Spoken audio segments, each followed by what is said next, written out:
Bonjour tout le monde. On vous demanderait un peu d'attention, s'il vous plaît. On va commencer ça dans à peu près 15 secondes. On va attendre que tu sois mobile.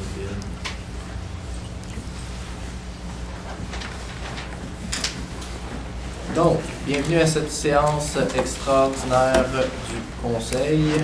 Pour ceux et celles qui se demanderaient extraordinaire, pourquoi? Il y a d'abord une extraordinaire pour l'adoption du budget. Selon les règles mises en place par le ministère des Affaires municipales, il faut que ce soit une séance séparée de la séance ordinaire. Donc, on va faire une séance dans une trentaine de minutes pour l'adoption du budget, puis par la suite, on va faire la séance ordinaire. Donc, l'ordre du jour de la séance extraordinaire, mot de bienvenue, 1.1, constatation du quorum, 2, ordre du jour, 3, comptabilité, 3 points. Monsieur le maire? Oui. Les micros ne fonctionnent pas. Ouais, c'est vrai que c'est pas fort.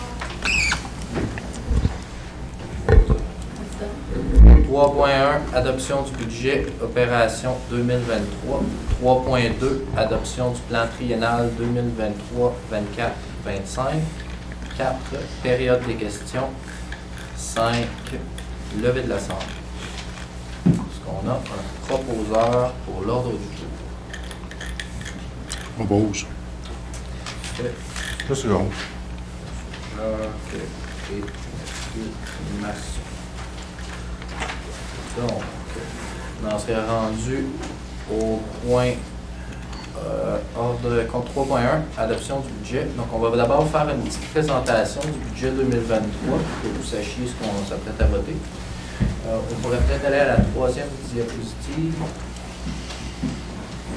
Donc, vous avez ici les différents taux de taxation de 2022 et de 2023. Comme vous allez pouvoir constater dans le rôle d'évaluation, à tous les 3 ans, il y a ce qu'on appelle le dépôt de rôle. Donc, ça veut dire qu'à tous les 3 ans, le service d'évaluation de la MRC de Romaine, à qui la municipalité a confié la responsabilité, fait l'évaluation de toutes les propriétés.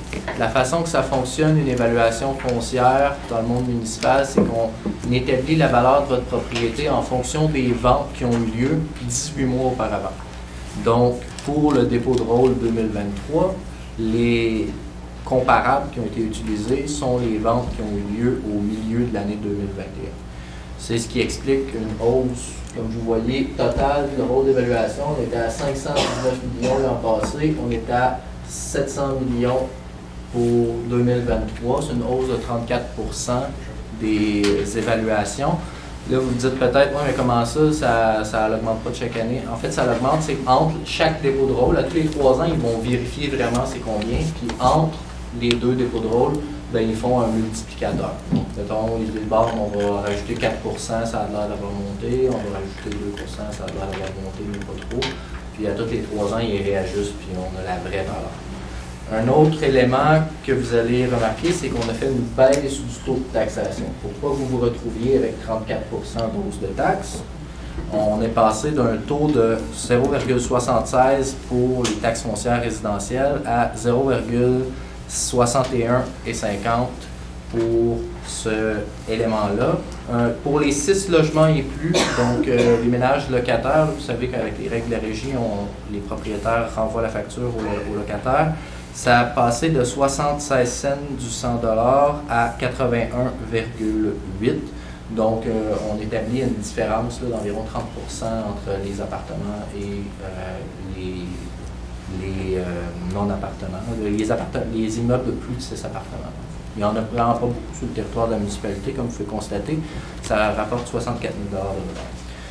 Les taxes foncières des INR, donc ça, c'est tout ce qui est commercial industriel. Pardon, j'ai dit industriel, institutionnel. Donc, par exemple, des bureaux, des choses comme ça. On passe d'un taux de taxation de 1,72 du 100 $ à 1,55. Pour ce qui est du industriel, on passe de 1,72 à 1,84,5. Donc, ça l'augmente. En plus que ça augmente mettons, la richesse, la valeur foncière augmente. Comparativement aux autres années, on augmente beaucoup les taxes du secteur industriel pour éviter d'avoir augmenté beaucoup les taxes des particuliers. Les taxes agricoles, foncières, on a la... Ah oui, excusez-moi, j'ai inscrit. Les taxes foncières des terrains vacants desservis. Donc, c'était à 1,52, on baisse à 1,23, donc c'est environ la même proportion qui est conservée. Vous vous demandez peut-être pourquoi les taxes sont plus élevées que sur les résidentielles. En fait, c'est pour inciter les propriétaires de lots vacants avec aqueduc et égout qui coûtent très cher à la municipalité en termes d'entretien, de construction d'infrastructures, à construire le plus rapidement possible pour qu'ils payent leur juste part, comme tout le monde, rentabiliser les infrastructures. C'est une façon de faire qui se trouve dans toutes les municipalités à travers le Québec. Les terrains vacants desservis avec aqueduc et égout sont tout le temps taxés plus en termes de taux de taxation. Les taxes foncières du domaine agricole sont passées de 76 cents du 100 à 61,5, donc le même taux que le résidentiel. Et les taxes, il y a une taxe foncière forestière qui vient d'être établie, qu'il n'y avait pas avant, mais qui a le même taux de taxation que la taxe foncière agricole. Jusqu'éventuellement, dans plusieurs années, une année, on ne sait pas, s'il y a une décision du conseil, bien, ils peuvent moduler différemment maintenant que cette catégorie-là existe. Donc, ça fait un peu le tour pour les chiffres. On peut passer à la prochaine au niveau de la tarification des services. Donc, pour la tarification des services résidentiels, les égouts, ça passe de 120 et 68 à 130.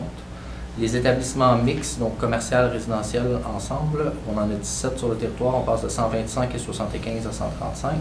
Commercial passe de 130 et 82 à 140. Les fosses septiques, ça passe de 45 à 48 $.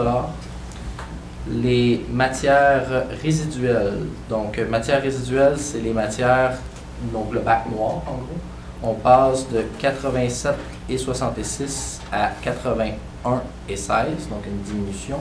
Le bac vert, matière recyclable, de 45 à 38 et 98, encore une fois une diminution.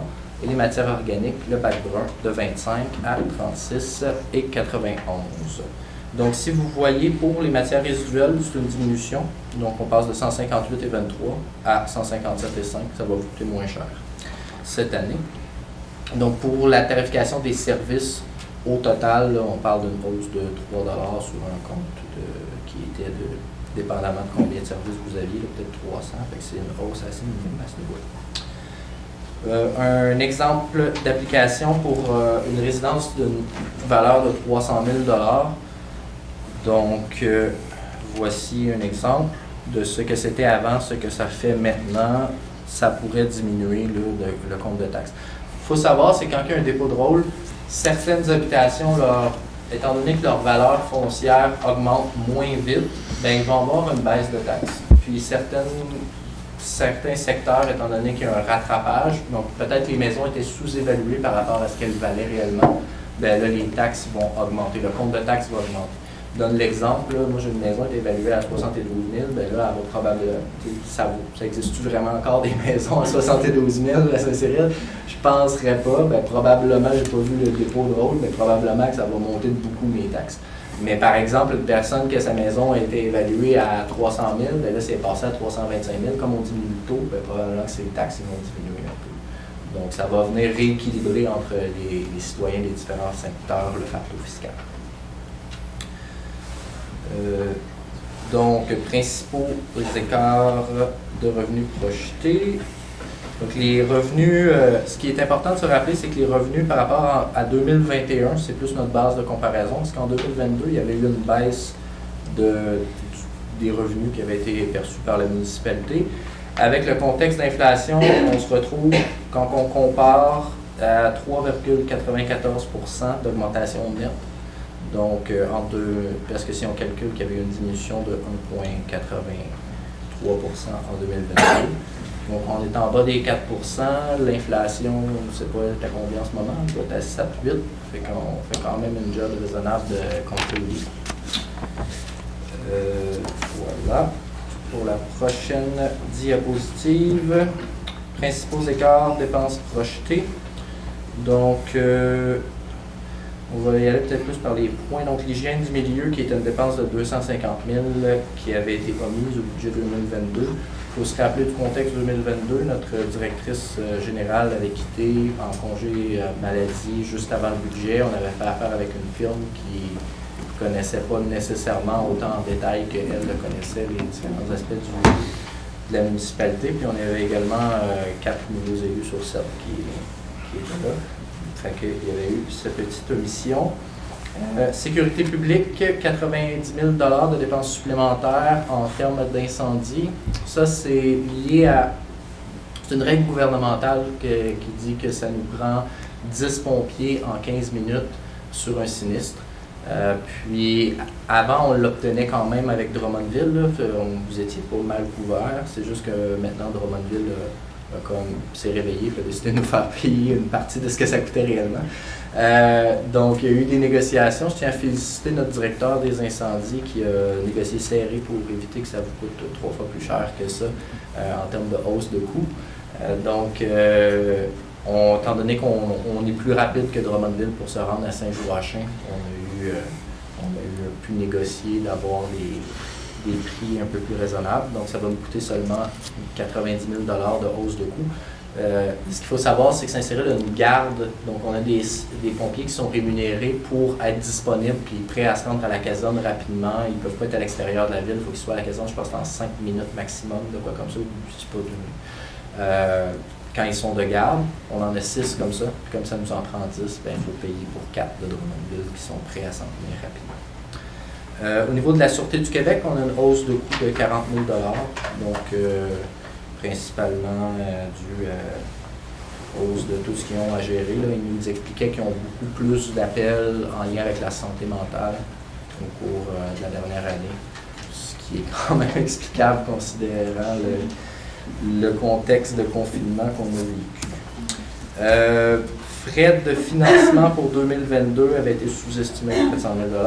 Paiement des immobilisations, augmentation, puis aucune utilisation du surplus. Voilà.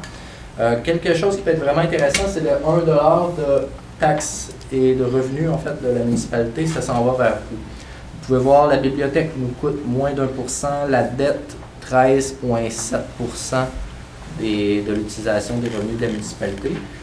La dette, il faut savoir qu'en fait, c'est des investissements. C'est par exemple la nouvelle caserne de pompiers, c'est l'achat d'un camion pompier, c'est l'agrandissement du garage municipal, c'est le dépôt à sel. Donc, c'est pas nécessairement des mauvaises choses. Une municipalité se finance aussi à quand même des coûts très raisonnables. La police, c'est environ 8%, la sécurité incendie, 8%, la voirie, 15%, le déneigement, 2%, l'éclairage de rue, bon, vous voyez, c'est quand même minime. Le logement social, on est à 0,3%. Le logement social, c'est quoi ça? On a 2 édifices de l'Office municipal d'habitation sur le territoire de Saint-Cyril. Au total, on a 32 unités, si on me redonne, 11 dans un, 21 dans l'autre. Puis les gens qui y habitent paient seulement 25% de leurs revenus pour un appartement chauffé, éclairé. Avec, je pense que le stationnement est un petit surplus, mais en tout cas. Puis ça, naturellement, ça ne couvre pas ses frais. Hein, quand c'est réservé aux gens à faible revenu. Donc, il faut avoir en bas, je pense, 18 000 par année. Si ma mémoire est bonne. Je regarde M. Jacques parce que j'ai été administrateur.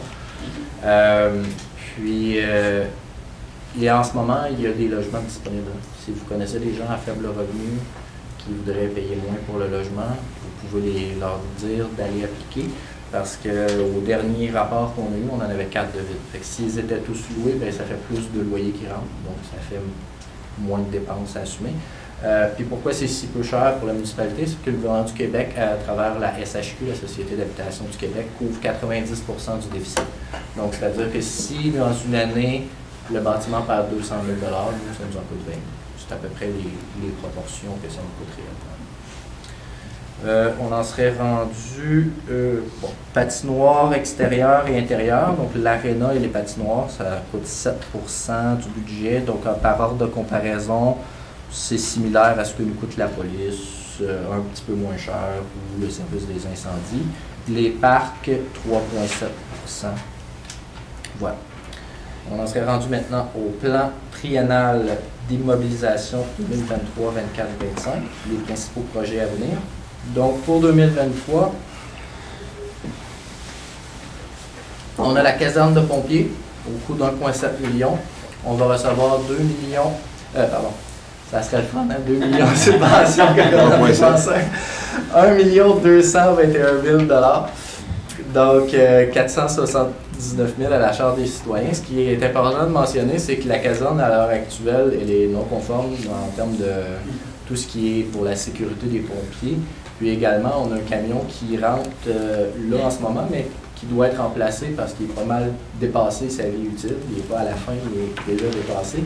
Puis le nouveau camion étant un peu plus gros, ben, il rentre un peu. Fait qu'on n'a pas le choix. C'est une dépense obligatoire. Le garage municipal et l'entrepôt à neige qui sont en construction en ce moment, c'est presque terminé. Donc c'est 1,4 million avec 1,1 million de subventions, quasiment 1,2, 1 188 000. Donc seulement 229 000 à la charge des citoyens sur un projet d'1,4 million. On a travaillé fort pour aller chercher beaucoup d'argent. Parc Guévremont, 2 035 000 avec 771 000 de subventions, donc 1,2 million, 1,26 million à la charge des citoyens. Ça, c'est ce qui s'en vient en 2023. En 2024, on a les travaux sur la route 122 pour 1 275 000. Le camion d'unité urgence incendie de 600 000 que je vous mentionnais tout à l'heure, qui est dépassé sa vie utile, qui menace de rendre la vie à tout moment. Et les projets d'envergure en 2025, donc le centre communautaire, on a une ordre de grandeur de 4 millions, possibilité d'environ 2 millions de subventions. Donc, si on va à la diapo suivante, pour les 3 prochaines années, des investissements totaux de 14,8 millions avec 5,1 millions en subventions. Donc un total à la charge des citoyens de 9,6 millions. Il faut savoir que chacun de ces projets-là, c'est quand il y a un règlement d'emprunt, il y a un processus d'approbation, oui. C'est ça. Puis à chaque fois, vous pouvez signer, 12 personnes signent pour demander un registre, puis ensuite, si c'est un projet qui concerne l'ensemble, 5% des votants. Non, c'est pas le même processus. C'est pas le même processus. À ce moment-là, il y a un registre directement où les gens sont appelés à voter, puis nous, on calcule selon si c'est à l'ensemble ou une taxe de secteur, le nombre de votes qu'on a besoin. C'est directement, il y a pas de, on n'a pas à recevoir les signatures. Il y a une journée où que les gens sont appelés à venir s'opposer ou pas. Puis les nombres de votes, c'est la même chose, 10% c'est en fonction ou 5%. Donc, c'est ça. Fait que vous n'avez pas à d'abord partir une pétition pour qu'il y ait un registre. Il y a automatiquement un registre, mais les nombres de signatures, ça reste la même. Donc, si c'est à l'ensemble, c'est 5% des votants du territoire. Donc, si c'est inséré, il y a 3300 votants environ. Puis, ça fait que, 3000, 5%, 150, rajoute-en 15, ça fait 165 personnes. Et là, à ce moment-là, il doit y avoir un processus référendaire. Si 165 personnes viennent signer le registre pour dire qu'ils s'opposent à ce règlement d'emprunt. Fait que vous avez quand même votre mot à dire. Il ne faut pas penser que parce que vous avez eu des gens, vous n'avez plus rien à dire pendant 4 ans. Vous pouvez faire savoir à chaque étape ce que vous en pensez. Donc, ça nous amène à la période des questions. Dernière diapositive. Oui, si messieurs, mesdames les conseillers veulent rajouter quelque chose avant qu'on passe à la période des questions. C'est pas un entrepôt à sel qu'on va construire? Oui, non, il y a un coquille, c'est entrepôt à sel et non pas... OK, là, je leur disais, je dis... On entrepose dans la neige, Oui.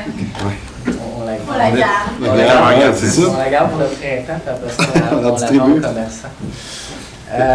Donc... Concernant juste le budget? Oui, concernant seulement juste le budget, tantôt on va avoir tantôt on va commencer l'autre séance. Dans l'autre Présentement, c'est seulement des questions au budget. Dans l'autre séance, il va y avoir 2 périodes de questions. Donc, concernant le budget, vous pouvez vous avancer au micro, nommer votre nom, dire votre nom et poser votre question. Si c'est juste une demande d'information Sur le budget, oui. Ben, sur quelque chose, oui. Moi, je me fais. Pourquoi vous me direz que c'est pas ça? Juste pour Bonjour, Samuel Paré, citoyen Saint-Cyril. Je me demandais, vous avez fait part dans les projets 2024, travaux sur la 122, qui consistent à quoi exactement les travaux sur la 122? Il y a encore des conduites. Oui. Il y a des conduites qu'il faut refaire, puis il y avait un bout de pavage qu'il fallait faire aussi entre le petit 3. Et puis, on se rendait à l'autre 3. C'est les deux 3. En fait, c'est l'implantation de conduite, OK. parce qu'il n'y a pas de service, et pour les rendre conformes au niveau de l'environnement. OK. Parce que là, présentement, ils ont des champs d'épuration ou des fosses septiques qui ne sont pas tout à fait conformes. Puis en passant des services. Mais là, c'est reporté d'1 an, c'est ce que j'apprends. C'est pas l'an prochain, ça va être l'année suivante, c'est ça. Oui, Ou je c'est pense une que erreur? pour se mettre en fonction avec... À cause du viaduc? Oui, à cause du viaduc. Ah, OK. on- Donc, c'est l'implantation des deux services entre les deux troisième rang Wendover Sud et troisième rang de Simpson. C'est pour éviter en fait qu'il y ait une trop importante congestion routière, parce que le viaduc à la base C'est devait reporté être d'un cette an. année, il y a des enjeux avec l'entrepreneur, donc ça va reporter la complétion des travaux. Donc pour éviter que ça jamme de partout, ben, ils vont attendre que le viaduc soit terminé pour pouvoir se mettre à bloquer la 122. Ce qui n'est pas une trop mauvaise idée. Mais c'est dommage pour les gens qui habitent ce secteur-là parce qu'ils attendent depuis C'est ça. longtemps. Puis il y a quelques propriétés que le système d'égout, c'est à dans le ruisseau à côté. Je l'ai vu personnellement. Donc, est-ce qu'il y a d'autres questions concernant le budget?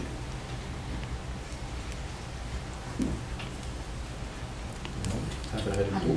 Donc, on va pouvoir lever l'Assemblée. On avait vu. Ah ouais, on va l'adopter. Quand ma mentionné pause, j'étais parti en pause dans ma tête. Voilà ici. On est rendu au point 3.2, on le fait en même temps, donc période de questions, on vient de la faire. On va passer à l'adoption. Ça nous prendrait un proposeur pour le budget. Moi j'ai M. Masson ici.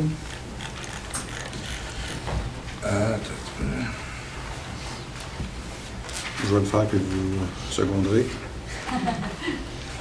Il est résolu d'adopter le budget présenté pour l'année 2023 tel que déposé, lequel totalise, c'est ça, c'est celui-là?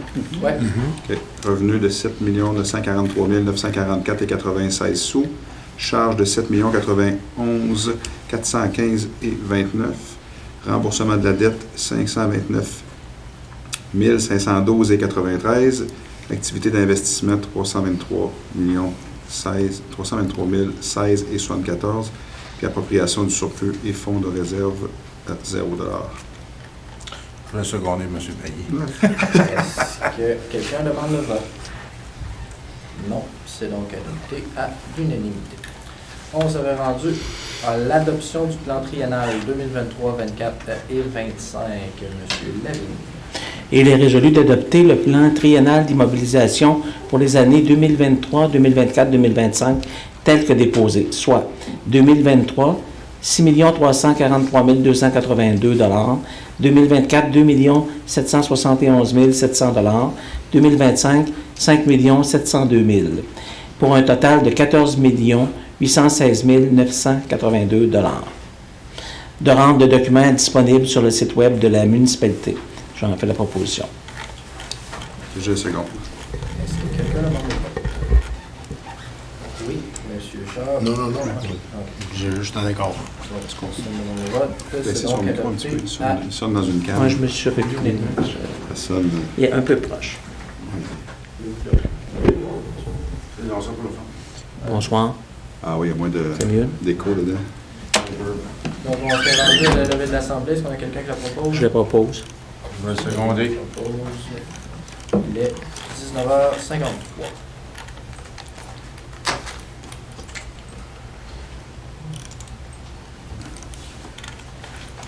On va attendre 20 heures pour le prochain. Donc, légalement, il faut attendre à 20h pour la prochaine. Si vous voulez faire une pause 20h15. santé, c'est le moment.